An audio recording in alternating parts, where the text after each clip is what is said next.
The Third Worst Year by TheFrancakes. Read by Ella Mabella. 7. 1 week.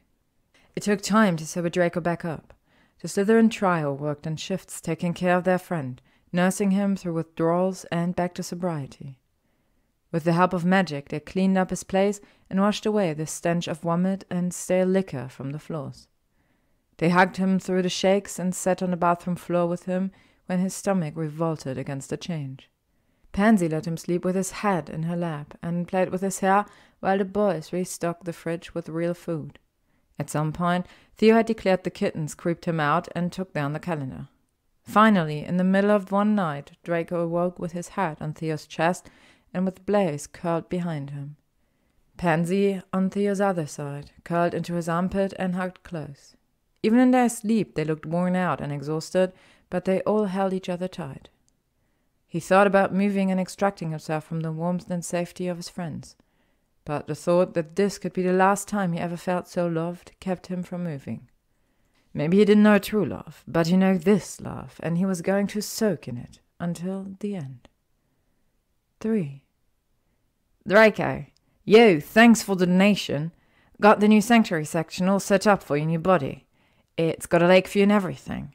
Harry told me you're going through a hard time, so I hope this note finds you well. You always got a friend here in Romania, and not just a FWB. Happy almost birthday, Charlie. 2. Draco stared at the letter in his hand. He'd been reading it and rereading it for a day. He hadn't realized it was so close. His stomach churned, and he felt bile rise again in his throat. He wanted a drink, to ignore it, to forget it. Pansy plucked the parchment from his hands, and her dark eyes read over Charlie's words. "What's he mean about your new body?" Pansy asked. "You fucked Charlie Weasley?" Theo asked, reading over Pansy's shoulder. Blaise hummed in agreement. "It's time." The three of them had still not left Draco's flat, and he had not asked them to, even though he had been doing better the past week. "Time?" Draco asked, snatching the paper back. "Yeah," Theo agreed. "Time to tell us everything." Now Draco really wanted a drink. But instead, he leaned back on the couch and chose to finally tell his best friends everything. From the prophecy and finding out Potter was his true love, to telling Potter he liked him at the club, to fucking Charlie in Romania, to Weasley still hating him, to not deserving Potter even as a friend, to being kissed on New Year's, to being called shy, to the sweet taste of clove cigarettes that haunted him, to the snitch he could never have, to how Potter's blush started on his chest and worked its way up, to how in 3 days' time he would turn into a dragon because the kiss didn't end the curse, to how his life was over and he'd missed them most. Pansy was in tears by the time he finished talking, using Theo's chest as a handkerchief. Theo himself was quiet, looking at his feet, clearly processing everything he could do to find a way to change it all. It was only Blaise who spoke up, sighing loudly and rolling his eyes. "Merlin, you're a fucking idiot," he declared, annoyance and not one drop of sympathy or anguish in his tone. "Excuse me?" Draco snapped his eyes at his friend in the chair across from him. "You heard me," Blaise snapped right back. "I mean, I agree, but for other reasons," chimed Theo. "Blaise, explain," Pansy said between sniffs. "The Chosen isn't Potter," explained Blaise. "He's a chosen one, but he's not your chosen true love because you fucking refuse to choose him and keep bloody pushing him away. So hence, you're an idiot." "I thought you were gonna say you're the sinner," Theo noted to Blaise, then turned to Draco. "But he has a point. Potter kissed you, not the other way around." Draco looked between his friends as he processed what Blaise revealed. It was true. Potter was the chosen one, but that's not what the prophecy said. Not exactly, at least. The chosen true love could slay the dragon curse. He could have fallen in love with anyone as long as he just let love in. It was his own stupid heart that wanted Potter, not the fates. Potter had chosen him, kissed him even, and Draco thought, bloody hell, he was an idiot. That's what he got for calling the fates stupid. "Fuck!" Draco yelled, plopped back onto the couch and pulled at his hair.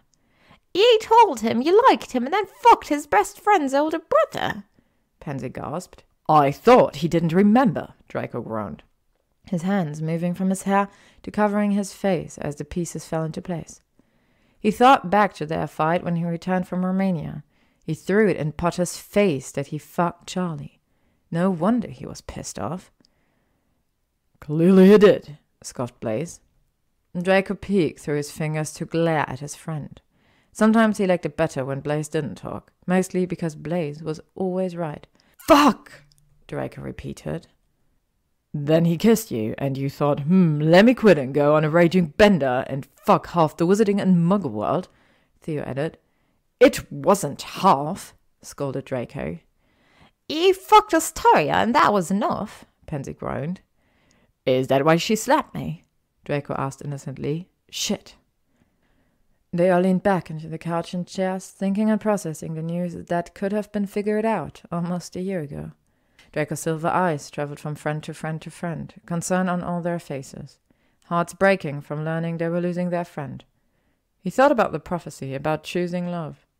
How maybe choosing true love wasn't just with a kiss, but also seeking help from his friends. Fuck, he was worse than an idiot, whatever that was. I'm sorry, he told them. They looked up and he said it again. I'm sorry I didn't tell you sooner, didn't choose to tell you sooner, that I should have known you would have helped and never let me go through this alone. It's not us you need to say sorry to, Theo shrugged. Kinda is, countered Pansy, but he's also right. Potter even wrote he was worried about you and asked us to check in. He still cares about you. Merlin, I fucked this up, Draco sighed and stood up, running his hand through his hair. He looked at Blaise. If this goes badly and I turn into a French Tarrasque, murder me on the spot. Easy. Blaise nodded, and then Draco disapparated. Theo and Pansy exchanged looks, then turned to their friend, shouting together. Easy? 1. Thankfully, number 12 still recognized him and appeared as he crossed the street towards the building. He remembered giving Potter the deed, and honestly, even in his stupid drunkenness, he knew it was the right move. The house belonged to Potter, not him. It was late at night, the street was quiet, and the stars winked mischievously down at the blond men that thought he outsmarted them. He knocked loudly, hoping that Potter wasn't already asleep. He stood on the top step, wringing his fingers together, biting his lip, and feeling his nerves start to take over. Maybe Potter was asleep. Maybe he was out. Maybe he was on a date. Maybe this was a bad idea and Draco deserved to become a dragon. But just as he was about to step away, the door opened and there was Potter, half asleep, glasses askew, and hair even messier. He must have fallen asleep on the couch. Malfoy, Potter asked, holding back a yawn. Is everything okay? It's nearly 1 a.m. Yes and no. Yes and no. Draco stumbled over his words. Potter seemed even more confused. Draco pushed his hands through his hair and tried again. I fucked up. I freaked out and I pushed, because I don't deserve you. Because I'm broken and scarred and a total fucking mess, and we don't make sense, but not having you doesn't make sense either. You know, I'm just as fucked up, Potter said, leaning against the doorframe, crossing his arms and pursing his lips together to hide a smile. You didn't fuck Charlie Weasley. Draco rolled his eyes. Potter snorted. No, I guess I didn't, but I shouldn't have just cut you out. Charlie only told me you were having a tough time, and I was hurt you went to him, not me. And I wasn't even sure you remembered what you said at the club. He explained, then added on, and then also that you fucked him, or he fucked you, if I remember correctly. Draco felt the blush on his already warm cheeks. Merlin, he said that, hadn't he? He was such a fucking jerk when he was scared. He supposed that went all the way back to their relationship back in Hogwarts, even. You didn't have to quit either, you know, Potter added. I was stupid, thinking if I got you alone and kissed you, maybe you'd want me again, and... I've always wanted you, ever since I met you, Draco interrupted. Potter's eyes grew, but he didn't go back to what he'd been saying. He didn't say anything, but Draco noticed a soft blush creeping upward from Potter's collar. Draco bit his lip. He had nothing more to lose, so he continued instead. I figured you probably regretted it, and I didn't know how to fucking deal with sitting across from you day after day, knowing I have no chance. And then I went on a stupid bender and did some really stupid shit that might make you hate me again if I mention it. As long as you didn't fuck Ron too, Potter quipped. Draco made a face. No, one Weasley is enough for me. Me too, Potter chuckled. The smile he had been trying to hide earlier spat on his lips as he straightened up from the doorframe. I know another way for you to deal with it. Draco bit his lip. How's that? Come inside, Potter asked, making room for Draco to step by. Draco nodded and stepped forward, crossing the threshold into number 12. But instead of continuing inside, he stepped closer to Potter. The other man inhaled sharply, and his body swapped closer, his nose just grazing against Draco's. Draco could smell the sweet cloves on his breath. The scent of syrup and butter hovered in his clothing.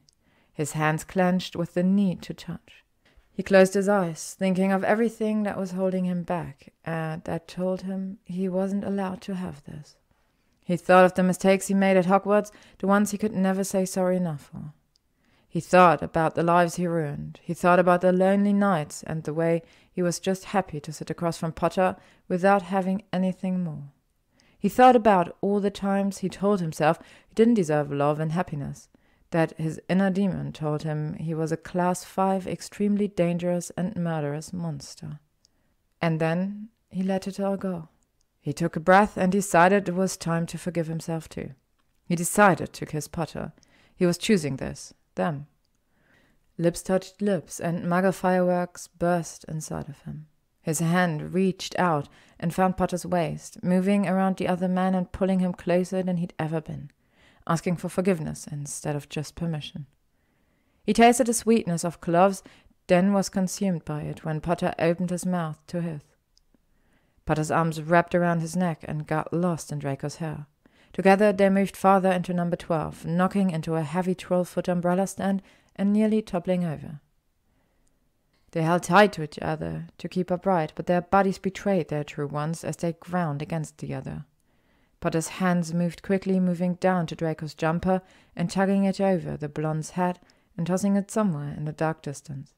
Draco returned the favor, fiddling with the buttons to Potter's classic flannel shirt and tugging it off his shoulders as Draco's mouth found heaven on Potter's neck. Groans exploded out of the other man, his tanned hands gripping at Draco's hair again. Upstairs, he directed weakly. He was able to peel Draco away for a moment, but grabbed his hand and laced their fingers to keep them connected as they sprinted up the stairs together. They barely made it to the landing before Potter was turning around to kiss Draco again. Their momentum caused Potter to fall backwards onto the landing and pull Draco down on top of him. They were trying to keep their wits about them, but each kiss pulled them deeper. Draco could feel the heat on his skin, not from the curse, but Potter's touch lightening every cell that had gone dormant from self-hate. Their lips fought against each other, swollen and beautiful from bites and nips, kissing hard with tongues dancing against the others. Draco's pale fingers undid the buttons to Potter's muggle jeans, and his hand found gold as it slipped inside. He pulled back just enough to search Potter's eyes for resistance, for any hint of doubt, but there was nothing there but the bursting green of want, lust, and a deep longing Draco knew matched his own. "Gods, you're beautiful." Potter smiled up at him before making a gasping noise as Draco began to pump him. He leaned up and pressed his lips against Draco's once again, holding on to the blonde's shoulders and raking his nails against her skin. The floor was dusty and dirty, but a need was taking over that left both men panting and desperate for more touch. Potter's nails scratched down Draco's sides all the way to the V of his hips and untied his joggers. His fingers stopped just before shoving them down. "I'm sorry, but this floor is disgusting," Potter said, and Draco barked with laughter. "And everyone calls me the press," quipped Draco as he moved to stand and help Potter off the ground. Potter kept their hands locked together as he pulled Draco down the hall to his bedroom. Draco barely had a moment to take in his surroundings before being pushed on the bed and lips connected with lips again. Their hands worked quickly, helping each other shed their appearance and final bits of clothing before there was nothing stopping their bodies from pressing together. Draco rolled them over, pinning Potter underneath him and grinding their cocks together. Potter swore loudly and arched his body into Draco's, grinding back hard enough to make the pale men above him swear right back. His fingers found Draco's cock and wrapped around him, starting to pump him slowly, using his thumb at the tip to swipe the bit of precrum and use it as extra lube. Draco was seeing stars with fireworks bursting in between and did his best to navigate his hand in the night table drawer that Potter pointed to.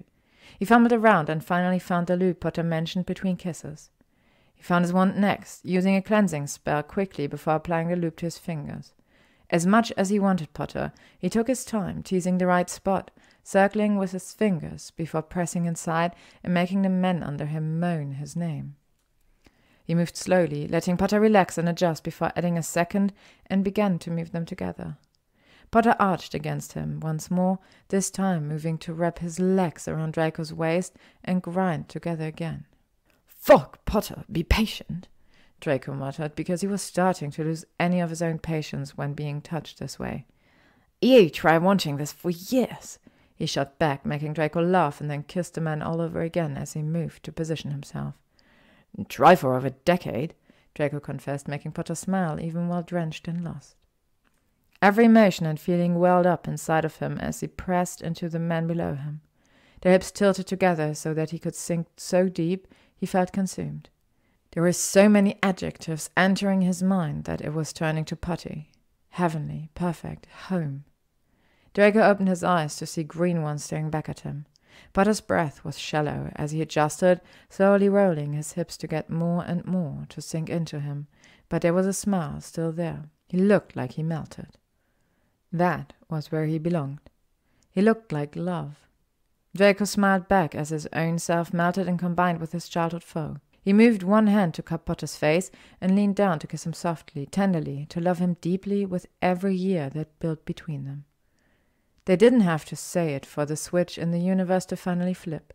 It was a look, a feeling, a knowing that appeased the fates and sent the stars down to earth. It was a kiss that made them start moving together to add friction to their skin and tell the gold in their veins to start bubbling. It was a deep thrust and gasps of names that cast a magic so old most forgot it existed. It was nails scratching down Draco's back and bruises on Potter's hips that activated the gold thread. It wrapped around them thick and tight, tying them together and blinding their souls. It felt like they were levitating, that they left the room and were in another atmosphere, on another planet. Just them and the stars, wrapping around each other, sinking deep into that spot and becoming part of each other. They came hard together, holding on to the other, a gold thread stretching from their hearts and tying together in a knot that could never be untied.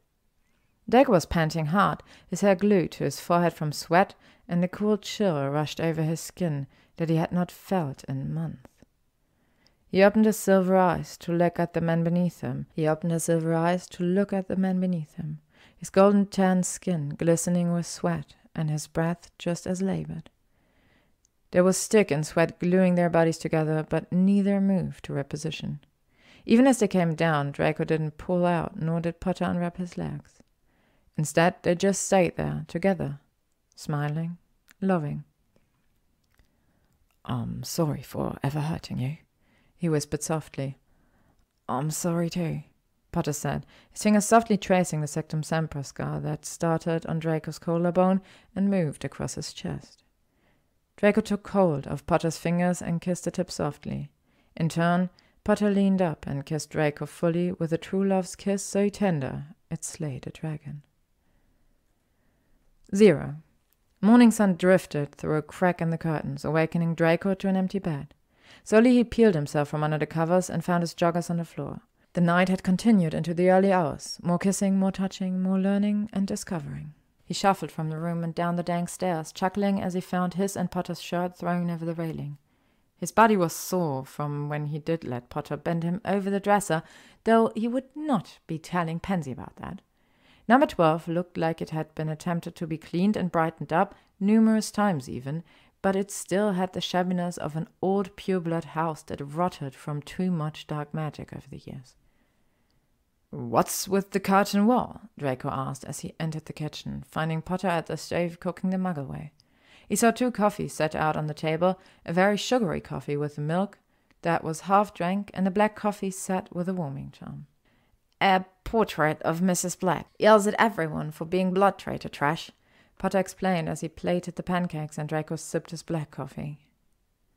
Why don't you just take her down? Draco asked, sticking his fingers in the syrup for taste. Potter swatted at him, making him chuckle. Tried. Nothing works, magic or muggle, Potter said, turning his back to Draco as he added the finishing touches to their breakfast. Ah, a black family sticking spell then. Sirius was kicked out, but I can probably do it. Draco shrugged. Fuck, I would have shagged you sooner if I knew it was that simple. Potter laughed, shaking his head. Then he turned around, plate of pancakes in his hand with a lit birthday candle stuck in them. Thank Salazar, he was no longer craving raw meat. This is disgustingly cute, Potter. Draco smiled embarrassedly. Now he was the one with the creeping blush taking over. Harry, he corrected. Draco smiled wider, taking over his whole face as he repeated. Harry. And well, it's your birthday, isn't it? Harry asked, glancing over at the calendar on the wall. It was a Quidditch calendar with no inspirational quotes. Thank fucking Merlin. I suppose it is. Draco bit his lip. He closed his eyes, thinking for a moment of all the things he could wish to come. But the fact of matter was he actually got to wish at all. That there was a future in front of him, and that was more than he could wish for. So instead of blowing out the candle, he leaned in and kissed Harry lovingly. The end. Thank you for listening to today's chapter of The Third Worst Year by TheFrancakes, read by Mabella. If you would like to stay up to date on upcoming chapters and stories, you can follow me on YouTube, Instagram, AO3, Spotify, or Tumblr.